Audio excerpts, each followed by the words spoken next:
میری بڑی بہن کو امی جان چیک کروانے کے لیے ہسپتال لے گئیں۔ چیک کروانے کے بعد ہم ہسپتال کے باہر کھڑے کسی آٹو کا انتظار کر رہے تھے کہ ہماری نظر ایک رکشے پر پڑی جس کے اندر ایک عورت بیٹھی ہوئی تھی۔ میں اسے دیکھ کر حیران ہو گئی تھی۔ میں نے آج تک کسی عورت کو رکشہ چلاتے ہوئے نہیں دیکھا تھا، وہ بھی لاہور جیسے گنجان آباد شہر میں۔ یہ دیکھ کر میں حیران بھی ہوئی تھی۔ میں نے اماں سے کہا کہ اماں یہ تو اور اچھا ہو گیا، ایک خاتون مجھے رکشے والی نظر آئی ہے، ہم اس کے پاس چلتے ہیں، جا کر اس کے رکشے میں بیٹھتے ہیں، وہ ہمیں گھر پہنچا دے گی۔ اماں بولیں کہ ہاں یہ تو بہت اچھی بات ہے، ویسے بھی ابھی مغرب کا وقت ہے، ہم اس کے پاس بیٹھیں گے تو ہمیں کوئی زیادہ پریشانی نہیں ہوگی، عورت ہی عورت کا خیال رکھتی ہے۔ یہ کہہ کر ہم لوگ اس کی طرف بڑھے پر اس نے رکشہ گھما کر آگے کر دیا۔ ہمیں لگا کہ جیسے وہ اس رش سے تنگ ہو، لیکن جیسے ہی ہم اس کے پاس پہنچے اس نے اکھڑی ہوئی نظر سے ہمیں دیکھا۔ میں عورت کو سواری پر نہیں بٹھاتی، اس نے بڑے ہی صاف اور سخت لہجے میں کہا تھا۔ یہ سن کر مجھے بڑی حیرت ہوئی تھی، کیوں بھئی تم خود ایک عورت ہو، تم کیوں عورت کو اپنے رکشے پر نہیں بٹھاتی؟ میں نے اسی کے لہجے میں پوچھا تھا۔ میرا رکشہ ہے، میری مرضی، تمہیں اس سے کوئی مسئلہ ہے کیا؟ تم جا کر کسی مرد کے رکشے میں بیٹھ جاؤ، ویسے بھی عورت کی حفاظت ایک مرد ہی کر سکتا ہے۔ میں اس کی یہ بات اور منطق سن کر بہت حیران ہو گئی تھی، پر اب تو مجھے اسی رکشے میں بیٹھنا تھا۔ میں نے کہا بی بی میری بہن کو سخت بیماری ہے، اسی وجہ سے ہم کسی دوسرے رکشے میں بیٹھنا نہیں چاہتے۔ میں نے تم کو دیکھا تو تمہارے پاس آ گئی، پر تم تو کوئی بہت ہی بے حس اور جاہل لگتی ہو۔ خدا کی بندی، تمہارے سامنے ایک 60 سالہ بزرگ عورت اور دوسری 30-35 سالہ جوان لڑکی کھڑی ہے اور تم ان کو باتیں سنا رہی ہو۔ دیکھو تو صحیح، یہاں پر تمہیں کوئی اور رکشہ نظر آ رہا ہے؟ باقی سب ٹیکسی والے ہیں، ہم بند ٹیکسی میں بیٹھنا نہیں چاہتے، ٹیکسی والوں پر بھروسہ نہیں ہے، تم کو عورت سمجھ کر کہہ رہے ہیں، تم کچھ تو خیال کرو، بھرم رکھ لو ہماری اس بات کا۔ اتنی ساری باتیں سن کر اس کے چہرے کے تاثرات بدل گئے۔ اس نے بے دلی سے کہا چلو بیٹھ جاؤ، لیکن ہاں رکشے میں کچھ ہو تو گلا شکوہ مت کرنا مجھ سے، یہ باتیں میرے کو پسند نہیں ہیں۔ اس نے عجیب سے لہجے میں کہا جیسے وہ کوئی بھارت سے آئی عورت ہو، لگ تو وہ پاکستانی ہی رہی تھی۔ ہم لوگ اس کے رکشے میں بیٹھ گئے۔ اس کے رکشے میں کوئی شیشہ وغیرہ بھی نہیں تھا کہ میں اسے دیکھ سکتی یا اس کے چہرے پر نظر ڈالتی۔ اس کے رکشے میں کسی قسم کا شیشہ موجود نہیں تھا۔ میں نے اس کے چہرے کو بغور دیکھنا شروع کر دیا۔ اس کی چہرے کی ایک طرف نظر آ رہا تھا، جبکہ اس کے کپڑے سفید رنگ کے تھے۔ اس نے اوپر بھی کافی موٹی اونی شال رکھی ہوئی تھی، جبکہ اس وقت گرمی کا موسم تھا۔ اتنی زیادہ گرمی تھی کہ انسان کو عام کپڑے بھی بڑے بھاری محسوس ہوتے تھے، پر اس نے نہ جانے اتنی بھاری چادر کیوں اوڑھ رکھی تھی۔ خیر میں نے اس سے اور کوئی بات نہیں کی، بس میں اسے بغور دیکھتی رہی۔ لیکن ہمیں سفر کرتے ہوئے 10 سے زیادہ منٹ گزر چکے تھے۔ 3 عورتیں جہاں بیٹھی ہوں اور بات نہ ہو، یہ کیسے ممکن ہے؟ میں نے بھی اس سے سوال جواب شروع کر دیے۔ آپ کہاں رہتی ہو؟ بی بی تم زیادہ سوال مت کرو، میں تمہارے ہی محلے میں رہتی ہوں، میں جانتی ہوں تم سب کو۔ اس کی بات سن کر میں اپنی جگہ سے اچھل پڑی۔ تم ہمیں جانتی ہو، لیکن وہ کیسے؟ بی بی تم کیا خاموش ہو کر نہیں بیٹھ سکتی؟ میں نے تمہیں اس لیے تو نہیں بٹھایا کہ تم بار بار مجھ سے سوال جواب کرو، خاموش ہو کر بیٹھو۔ اس نے غصے سے کہا تھا۔ میں اس سے کیا بات کرتی، وہ تو بات کرنے کے موڈ میں ہی نہیں لگ رہی تھی۔ اچانک اس نے رکشہ ایک ویران راستے پر ڈال دیا۔ یہ کیا کر رہی ہو؟ تمہیں نہیں پتا کہ ہمارا محلہ کہاں ہے؟ لگتا ہے کہ تم کسی غلط فہمی میں ہو۔ غلط فہمی میں نہیں ہوں بیبی، مجھے پتا ہے تم اقبال ٹاؤن کے محلے میں رہتی ہو، اس لیے چپ کر کے بیٹھو، مجھے فی الحال کسی سے کھجوریں لینی ہیں۔ میں ذرا آگے جاؤں گی تو وہ بندہ مجھے باہر ہی پکڑا دے گا، خالص کھجور لیتی ہوں میں صرف۔ یہ کہہ کر اس نے رکشہ ایک گھر کے آگے روک دیا، ہارن دیا اور بس ایک آدمی گھر سے باہر نکل کر آیا۔ اس کے ہاتھ میں ایک کالے رنگ کا شاپر تھا۔ یہ کیا ہے؟ میں نے پھر سے اسے پوچھ دیا۔ یہ کھجور ہے، تمہیں سمجھ نہیں آتی؟ اس نے یہ کہہ کر رکشے کی آگے والی جگہ پر وہ کھجور کی تھیلی رکھ دی تھی، پر مجھے نہ جانے کیوں معاملہ کچھ گڑبڑ لگ رہا تھا۔ اچھا ٹھیک ہے بھائی، تم ہمیں ہمارے گھر پہنچا دو بس۔ ہاں ہاں گھر ہی لے کر جا رہی ہوں، میں کون سا تمہیں دریا میں پھینک دوں گی۔ یہ کہہ کر اس نے رکشے کی سپیڈ تیز کر دی تھی۔ اب وہ تیزی سے سڑک پر اپنا رکشہ دوڑا رہی تھی۔ میں اسے دیکھ کر حیران تھی کہ یہ کس قسم کی عورت ہے، اسے ذرا بھی ڈر نہیں لگتا تھا۔ اس کے بال مردانہ طرز میں کٹے ہوئے تھے اور اس نے خود کو مکمل طور پر ڈھانپ رکھا تھا، پر پھر بھی وہ تھی تو ایک عورت ہی، خود کو جتنا بھی بچاتی معاشرے کی غلیظ نظر سے نہیں بچ سکتی تھی۔ میں اس کے بھلے کے لیے اس سے کچھ باتیں کرنا چاہتی تھی، پر وہ کوئی بات سننے کے موڈ میں نہیں تھی، اسی لیے میں خاموش ہو کر بیٹھی رہی۔ اتنے میں ہمارا گھر آ گیا۔ رکشے سے اترنے سے پہلے میں نے اسے کہا، تمہارا نام کیا ہے؟ بختو نام ہے میرا۔ اب تم اترو گی یا پھر میں تمہیں خود اتاروں؟ ہاں ہاں اتر جاتی ہوں، یہ کھجور تو دے دو، میں نے اسے چھیڑتے ہوئے کہا تھا۔ تمہیں کیا لگتا ہے میرے ماتھے پر پاگل لکھا ہے؟ یہ کھجوریں صرف میں نے مردوں کے لیے رکھی ہیں، یہ صرف مرد ہی کھا سکتے ہیں، اسی لیے تمہیں کہا تھا کہ تم میرے رکشے میں مت بیٹھو، جانتی تھی کہ تم سوال جواب کرو گی۔ آج کل لوگوں کو کہانیاں چھاپنے کا اور انٹرنیٹ پر ہر چیز وائرل کرنے کا بھی شوق چڑھا رہتا ہے۔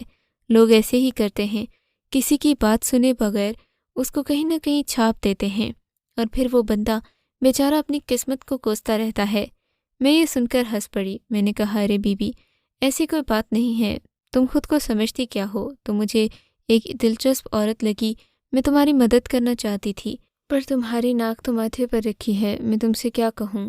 وہ عورت چڑھ کر بولی، ہاں ماتھے پر رکھی ہے، اسی لیے میں کسی سے بات نہیں کرتی، اور تم جیسی عورتوں سے بالکل نہیں۔ اب چلی جاؤ اس سے پہلے کہ میرا میٹر شارٹ ہو جائے۔ اس نے یہ کہہ کر میرے ہاتھ سے کرایہ تقریباً چھینا اور اپنا رکشہ موڑ کر وہاں سے چلی گئی۔ مجھے اس کا یہ انداز بہت ہی زیادہ برا لگا تھا، اسی لیے میں اپنی اماں سے اس کے بارے میں باتیں کرتی۔ گھر کے دروازے سے اندر داخل ہوئی تو ہماری کرایہ دار نے بھی اس عورت کو جاتے دیکھ لیا تھا۔ کہنے لگی کہ کیا تم لوگ بختوں کے رکشے میں گئے تھے؟ میں نے کہا، ہاں، پاگل سی عورت ہے، پہلی بار رکشہ چلاتے کسی عورت کو دیکھا ہے، کیا آپ بھی اسے جانتی ہیں؟ بولی کہ ہاں، میں تو اسے کب سے جانتی ہوں، بلکہ میں تو تم لوگوں کی اس کی کہانی سنانے آ رہی تھی۔ میں نے کہا، اس کی بھی کوئی کہانی ہے کیا؟ وہ تو چلتی پھرتی بدتمیزی کی دکان ہے۔ بولی کہ تم چلو اوپر، میں تمہیں ساری بات تفصیل میں بتاؤں گی، بلکہ مجھے تو تم سے کچھ ضروری بات بھی کرنی تھی جس پر ہم سب محلے والوں کو کوئی نہ کوئی ایکشن لینا پڑے گا۔ وہ بڑی فکر مند لگ رہی تھی، اوپر آئی، ہم سے بیٹھ کر بات چیت کرنے لگی۔ بولی کہ دیکھو بھائی، میں اس لڑکی کو تقریباً 2-3 مہینے سے جانتی ہوں۔ پہلے تو یہ کسی اور محلے میں رہتی تھی، اچانک ہمارے محلے میں آ کر رہنے لگ گئی ہے۔ اس کا نام بختو ہے، یہ پورا دن رکشہ چلاتی ہے۔ مجھے نہیں معلوم کہ یہ ان پیسوں کا کیا کرتی ہے، لیکن اس کی حالت دیکھ کر تو لگتا ہے جیسے یہ رکشہ نہیں چلاتی بلکہ کوئی اور کام کرتی ہے۔ کوئی اور کام سے آپ کی مراد؟ میں نے دلچسپی لیتے ہوئے پوچھا تھا۔ تم بھی خوب سمجھتی ہو، کام تو بہت سارے ہیں، اور پھر یہ خود ہی تو کہتی ہے کہ یہ اپنے رکشے میں کسی عورت کو نہیں بٹھاتی، ہمیشہ مرد سواریوں کے ساتھ ہی یہ سفر کرتی ہے۔ آخر اس کی بھی تو کوئی وجہ ہے، تم بھی عورت ہو، تم بتاؤ، کیا تم کسی عورت کے ساتھ سفر کرنے میں زیادہ محفوظ محسوس کرو گی یا کسی مرد کے ساتھ؟ مجھے تو اس عورت کی سمجھ نہیں آتی، یہ جو باتیں کرتی ہے مجھے صاف سمجھ آتی ہے کہ یہ کس بارے میں بات چیت کرتی ہے۔ ظاہر ہے ہم عورتوں سے اتنی زیادہ بے رخی سے بات کرتی ہے، پر مردوں سے تو اچھے سے ہی کرتی ہوگی یقیناً۔ ایسی بدچلن عورتیں صرف مردوں کو ہی گھاس ڈالتی ہیں، عورتوں سے ان کی نہیں بنتی، ان کے دوست بھی مرد ہی ہوتے ہیں۔ یہ باتیں ہم کر ہی رہے تھے کہ میرا بھائی کمرے میں آ گیا، بولا کہ تم لوگ کیا بختوں کے بارے میں بات کر رہے ہو؟ میں نے کہا ہاں۔ کہنے لگا کہ خبردار جب تم نے آئندہ بختوں کے بارے میں کوئی ایک بھی چغلی کی۔ میں نے بھائی کو سر اٹھا کر دیکھا۔ میں نے کہا، بھائی کیا باقی مردوں کی طرح تم بھی بختوں کے دیوانے ہو؟ بھائی کو یہ بات بہت بری لگی۔ آئندہ منہ سے ایسی بات مت نکالنا، میں تمہیں آخری بار کہہ رہا ہوں۔ میرا بھائی یہ کہہ کر کمرے سے باہر تو چلا گیا، لیکن وہ کرایہ دار خاتون جس کا نام نادیہ تھا اپنے کانوں کو ہاتھ لگانے لگی۔ بولی کہ تم خود ہی دیکھ لو، اس نے اس محلے کے مردوں کو کس قدر پاگل کر رکھا ہے کہ کوئی بھی اس کے خلاف ایک لفظ سننا پسند نہیں کرتا، اور تم اپنے بھائی کو ہی دیکھ لو، مجھے تو لگتا ہے اس نے تمہارے بھائی پر بھی ڈورے ڈالنا شروع کر دیے ہیں، ورنہ تمہارا بھائی آ کر میرے سامنے تمہاری بے عزتی کیوں کرتا؟ میں بھی اس بات پر بہت پریشان ہو گئی تھی۔ وہ عورت تو چلی گئی، میں بختوں کے بارے میں سوچنے لگی۔ تبھی میں نے سوچا کیوں نہ میں اپنی سہیلی سمرین کو اس بارے میں بتاؤں، وہ بختوں کا کوئی نہ کوئی علاج کر ہی دے گی۔ ویسے تو نادیہ یہ کہہ رہی تھی کہ سب محلے والے مل کر بختوں کو اس جگہ سے نکالیں گے۔ میں نے بھی اس بات پر اس سے اتفاق کیا تھا، کیونکہ بختوں بہت ہی بدتمیز اور مشکوک عورت تھی۔ اس نے ہر وقت اپنے رکشے میں کھجوروں کا ایک ڈبہ رکھا ہوتا تھا۔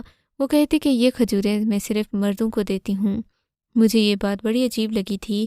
بہرحال میں نے اپنی سہیلی سمرین سے اس بات کا ذکر کیا۔ کہنے لگی اس میں کون سی مشکل بات ہے، ہم دونوں مرد کا حلیہ دھار کر چلتے ہیں، دیکھتے ہیں کہ وہ ہمیں دیکھ کر کیا بات کرے گی۔ اگر تو اس نے ہم سے بھی اسی طرح بدتمیزی سے بات کی تو مطلب کہ اس میں کچھ خاص نہیں، لیکن اگر ہم سے اس نے کوئی میٹھی بات کی یا ہمیں کوئی اور اشارہ دینے کی کوشش کی تو ہم ادھر ہی سمجھ جائیں گے۔ پھر میرے ساتھ میری سہیلی سمرین بازار تک گئی۔ ہم نے نقلی مونچھیں داڑھی لی، مردوں کے کپڑے پہنے۔ میں نے اماں سے مختصر سی اجازت لی۔ اماں اس بات پر بالکل بھی راضی نہیں تھیں۔ کہنے لگیں کہ وہ تو ایک تیز عورت ہے، اس نے دنیا دیکھی ہوئی ہے، وہ تم لوگوں کو کہیں بیچ کر ہی نہ کھا جائے۔ میں نے کہا اماں خدا کا خوف کرو، ہم لوگ تو مردوں کا روپ دھار کر جائیں گے، اسے کیا پتہ چلے گا۔ اماں سے زیادہ بحث نہیں کی۔ میں اور سمرین باہر گلی میں آ گئے۔ ہم جاتے ہی اس کے رکشے میں بیٹھ گئے۔ اے بختو، ہمیں شالمی مارکیٹ لے جاؤ۔ میں نے لاہور کی مشہور شاہ عالم مارکیٹ کا نام لیتے ہوئے کہا تو ہنس کر بولی، لڑکیوں تم کل کی ہو، مجھے بیوقوف بنانے کی کوشش نہ کرو، میرے رکشے سے اترو ورنہ میں تم لوگوں کو خود اتار کر پھینک دوں گی۔ میں کب سے دیکھ رہی ہوں تم دونوں میرے پیچھے پڑی ہو، چھٹانگ بھر کی ہو نہیں اور باتیں بڑی بڑی کرتی ہو۔ تم نے مجھے پاگل سمجھ رکھا ہے کیا؟ میں عورت کی جسامت اچھے سے پہچانتی ہوں، اتر جاؤ، کہیں میرے متھے نہ لگ جانا۔ تمہارے اماں ابا کیا تمہیں کچھ نہیں کہتے جو ایسی حرکتیں کرتی ہو؟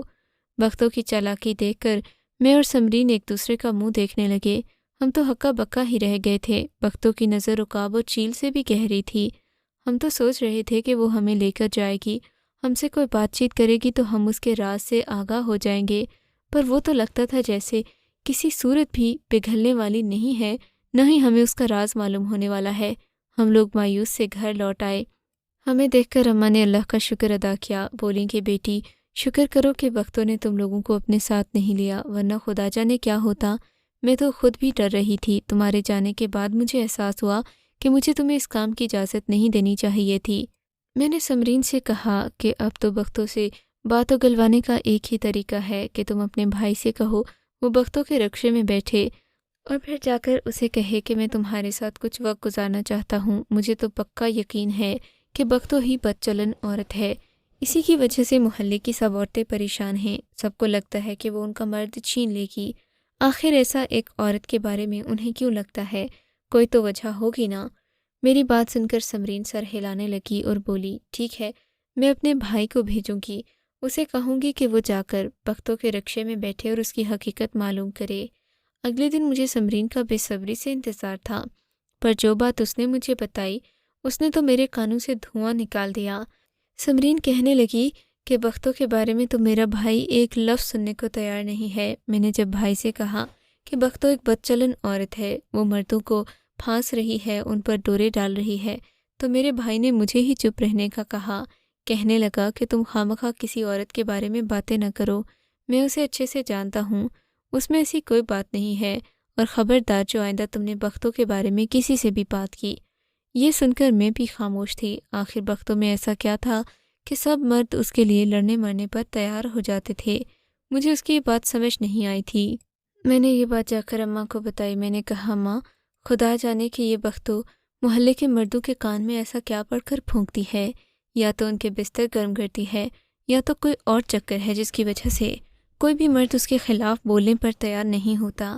میرے بھائی نے یہ سنا تو وہ بھی اپنے کمرے سے باہر آ گیا، بولا کہ تم آئندہ بختوں کے بارے میں ایسی باتیں مت کرنا ورنہ مجھ سے برا کوئی نہیں ہوگا۔ میں نے کہا، کیوں؟ تمہیں بختوں جیسی طوائف سے کیا ہمدردی ہو گئی کہ تم اپنی بہن سے لڑنے پر تیار ہو گئے؟ میرا یہ کہنا تھا کہ بھائی نے آگے بڑھ کر میرے منہ پر ایک زوردار تھپڑ جڑ دیا۔ میں تو اپنا گال سہلانے لگی، میری آنکھوں میں بے شمار حیرت تھی۔ بھائی نے مجھے تھپڑ مارا تھا، وہ بھی ایک انجان عورت کے لیے۔ یہ سن کر اماں بھی کچن سے باہر آ گئیں۔ مجھے انہوں نے اپنے سینے سے لگا لیا اور بھائی سے غصے سے بولی، لگتا ہے تم بھی اس طوائف کی زلف کے اسیر ہو گئے ہو۔ میں تمہارے باپ سے بات کرتی ہوں، اس بدمعاش اور بدبخت عورت کو اس محلے سے نکالیں۔ ہر مرد اس کے لیے پاگل ہوا جا رہا ہے، تمہیں کوئی شرم و حیا ہے کہ تم نے اپنی بہن پر ہاتھ اٹھایا ہے اس آوارہ اور بدچلن عورت کے لیے؟ بھائی کے چہرے پر کوئی ندامت نہیں تھی، وہ تو مسلسل دانت پیستے ہوئے میری طرف دیکھ رہا تھا جیسے مجھے کھا جائے گا۔ آئندہ بختوں کے بارے میں آپ لوگ کوئی بات نہیں کرو گے؟ بھائی کیوں نہیں کریں گے؟ ہمارا اپنا گھر ہے، ہم جس مرضی کے بارے میں بات کریں۔ تم ہوتے کون ہو ہمیں روکنے والے؟ آج تمہارے باپ کو آنے دو، اس سے تمہاری شکایت کرتی ہوں۔ اماں بار بار ابا کی دھمکیاں دے رہی تھیں کہ تبھی گھر کا دروازہ کھلا اور ابا گھر میں داخل ہوئے۔ اماں نے من و ان ساری بات ان کو بتا دی، بلکہ دو چار خود سے بھی لگا دیں۔ ابا بھی بڑے حیران ہوئے تھے۔ ابا نے بھائی سے پوچھا کہ تم بختوں کے لیے اتنے پاگل کیوں ہو رہے ہو؟ کہنے لگا، ابا مجھے اچھا نہیں لگتا کہ وہ لوگ ایک پاک عورت کے بارے میں اس طرح کی باتیں کریں۔ آپ کو نہیں معلوم کیا کہ گھر میں غیبت کرنا کتنی بری بات ہے؟ گھر کا مرد ہونے کی حیثیت سے میری یہ ذمہ داری بنتی ہے کہ میں ان کو برے کاموں سے روکوں۔ بیٹا بات اتنی سادہ لگ تو نہیں رہی جتنی تم بنا کر پیش کر رہے ہو۔ تم کو تو اسلام کا ایک لفظ اور حرف نہیں پتہ۔ آج تم غیبت کے بارے میں ہمیں لیکچر دے رہے ہو، اس سے پہلے تو تم خود کئی لڑکیوں کے بارے میں آ کر گھر میں باتیں کرتے رہے۔ اب ایسا کیا ہو گیا ہے؟ ابا بیوی ہے وہ میری، بختو میری بیوی ہے، اس کے بارے میں کوئی بات کرے تو مجھے بالکل اچھا نہیں لگتا۔ یہ بات سن کر ہمارے سر پر ایک اور بجلی آ گری تھی۔ بختوں کے بارے میں اس حقیقت کا تو ہمیں پتہ ہی نہیں تھا۔ یہ تم کیا کہہ رہے ہو بیٹا؟ ہوش میں تو ہو تم؟ ایسی عورتیں ہزار مردوں کے ساتھ رہتی ہیں، وہ کسی ایک کی ہو کر نہیں رہ سکتی۔ اور اگر اس نے تم سے کوئی وعدہ کر ہی لیا ہے تو مرضی تمہاری ہے، تم اسے وعدہ سمجھو یا پھر ایک اشارہ سمجھو جو وہ نہ جانے کتنے مردوں کو دیتی ہوگی۔ اماں کی بات سن کر بھائی نے اور زیادہ غصے میں چلانا شروع کر دیا۔ کہنے لگا کہ آپ لوگ اس کے بارے میں غلط باتیں مت کریں ورنہ میں اس گھر سے چلا جاؤں گا، میں اسی کے ساتھ رہوں گا۔ یہ کہہ کر بھائی نے گھر کا دروازہ کھولا اور گھر سے نکل گیا۔ وہ رات ہمارے گھر میں بہت فکر والی تھی، ہم لوگ بہت پریشان تھے، سمجھ نہیں آتا تھا کہ کیا کریں۔ وقتوں تو میرے بھائی کو بھی لے اڑی تھی، اس سب کے پیچھے کس کا ہاتھ تھا ہمیں نہیں پتہ تھا۔ وہ رات بھائی گھر نہیں آیا، ابا بھی بہت پریشان تھے۔ ہمیں تو اس بختوں کی حقیقت کے بارے میں پتہ بھی نہیں تھا، ہم لوگ تو بس باتیں کر رہے تھے، لیکن ہمیں کیا پتہ تھا وہ ہمارے گھر میں ہی نقب لگائے بیٹھی ہے۔ اگلے دن جو ہوا اس نے ہم پر حقیقت بھی آشکار کر دی تھی اور ہمارا نظریہ بھی بختوں کے بارے میں تبدیل کر دیا تھا۔ ابا گھر میں داخل ہوئے تو ان کے ساتھ بھائی اور بختوں دونوں ہی تھے۔ بیٹی میں اب اس لڑکی کو اپنی بہو بنا کر رکھوں گا، تم لوگ بھی اس کی عزت کرنا اور باقی معاملات تو خود ہی سمجھ آ جائیں گے۔ ابا نے بختوں کو گھر کے اندر لاتے ہوئے کہا تھا۔ ابا ایک رحم دل انسان تھے، لیکن اتنے بیوقوف ہوں گے مجھے بھی نہیں پتہ تھا۔ ابا بھی بختوں کی باتوں میں آ گئے تھے۔ یہ بات پورے محلے میں پھیل گئی کہ اشرف کے گھر میں بختوں بہو بن کر آ گئی ہے۔ سب عورتیں اس بات پر بڑی حیران تھیں، سب اسے دیکھنے آ رہی تھیں اور عجیب عجیب باتیں بھی کر رہی تھیں، لیکن بختوں اس سب سے ماورا بے نیاز اپنے کمرے میں بیٹھی میرے بھائی کے ساتھ خوشگپیوں میں مصروف تھی۔ مجھے بختوں کی ڈھٹائی پر حیرت ہو رہی تھی۔ تبھی میں اس کے کمرے میں جا پہنچی۔ میں نے کہا، بختوں تمہیں پتہ ہے محلے والے تمہارے بارے میں کیا باتیں کر رہے ہیں؟ وہی جو تم کر رہی تھی۔ بختوں نے اتراتے ہوئے کہا تھا۔ میرا بھائی اٹھ کر کھڑا ہوا اور بولا، میری بہن مجھے معاف کر دو کہ میں نے تم پر بختوں کی وجہ سے ہاتھ اٹھایا، پر تم نے بات ہی ایسی کی تھی کہ مجھے غصہ آ گیا۔ دراصل بختوں کا تعلق ایک پختون علاقے سے ہے، تم اسے معمولی لڑکی نہ سمجھو، یہ بہت غیرت مند لڑکی ہے۔ یہاں پر رکشا اس لیے چلاتی ہے کہ اپنے گھر والوں کا خیال رکھ سکے اور ان کی مدد کر سکے۔ میں بختوں سے متاثر بھی اسی وجہ سے ہوا تھا۔ بختوں نے ایک بار میری مدد لینے سے انکار کیا، مجھے اس کی بہادری اور جرأت سے محبت ہو گئی، تبھی سے میں اس کے ساتھ رہتا تھا۔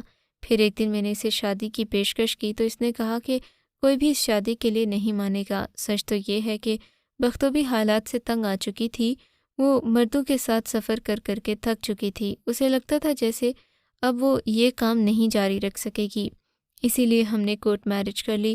بختوں کے ماں باپ تو اس کی شادی کرنے میں دیر کر رہے تھے، اور وہ جس سے کرنا چاہتے تھے اس کی شادی، وہ بھی بس ایسا ہی تھا کہ اسے مارتا پیٹتا اور جوا کا پیسہ اسی سے مانگتا۔ بس اسی لیے میں نے بختوں کو سہارا بھی دیا اور اس کی بہادری سے متاثر ہو کر اس سے شادی کر لی۔